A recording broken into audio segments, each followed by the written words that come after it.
में जवाब दिया है महाराज, तुम्हें कोई चिंता ही नहीं है, बेटे की शादी किसके साथ करनी चाहिए।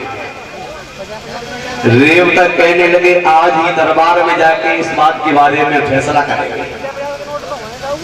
दरबार में पहुंच गए रेवतक, जवाब दिया।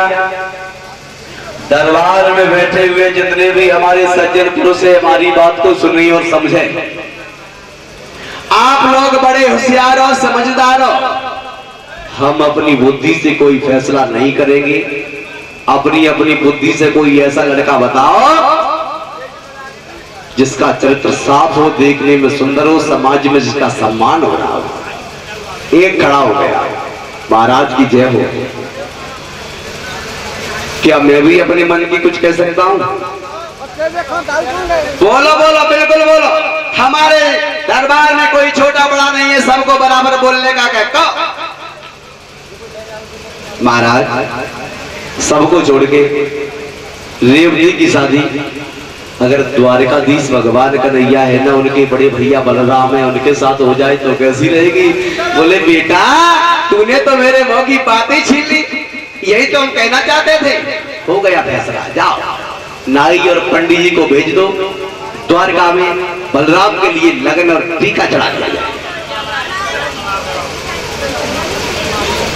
बलराम के लिए जब लगन और टीका चढ़ाया गया महाराज, उधर से भगवान कन्हैया अपने भैया की बारात को लेके जब आए, कहां पर?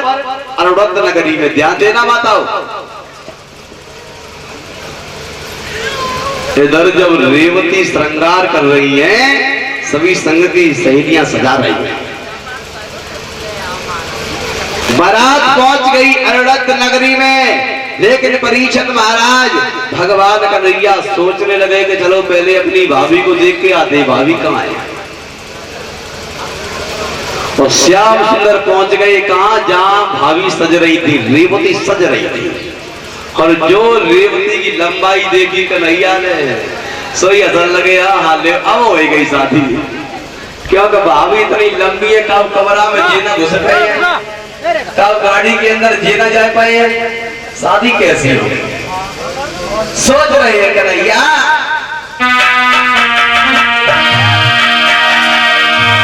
अरे कैसे गुजर कोई भैया की तनी लंबी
सुखदेव जी समझाते हैं, कहे राजन परीक्षित, श्याम सुंदर रेवती को देख के मुस्कुराने लगे, हंसने लगे।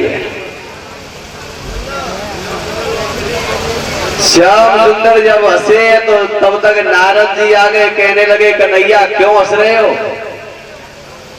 श्याम सुंदर कहने लगे बाबा जी इसलिए हंस रहे हैं, भाभी की कंडीशन देख के इतनी लंबी है, शादी कैसे होगी, जयमाला कैसे पड़ेगी।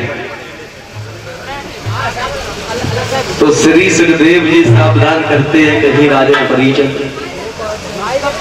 अब जब विवाह की तैयारियां सारी हुई हैं, अब जयमाला का नंबर आ गया। जयमाला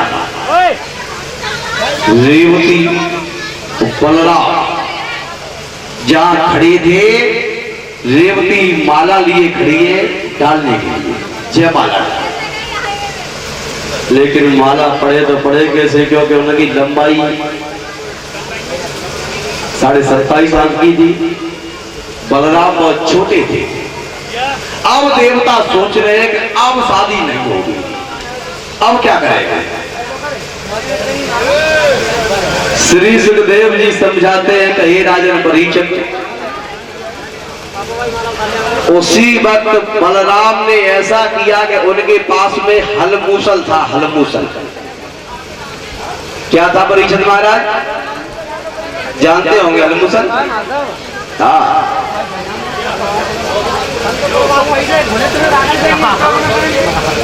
बलराम ने जो हलमूसल उठाया और रेवती को इतना ठोको, इतना ठोको, इतना ठोको जो अपने बराबर कर दी।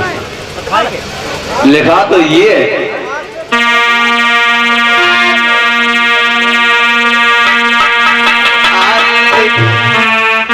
इतने में बलराम ने आर छोटी करी हर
सम्मानित कर रहे हमारे स्वामी जी जो भट्टा पर रहते हैं।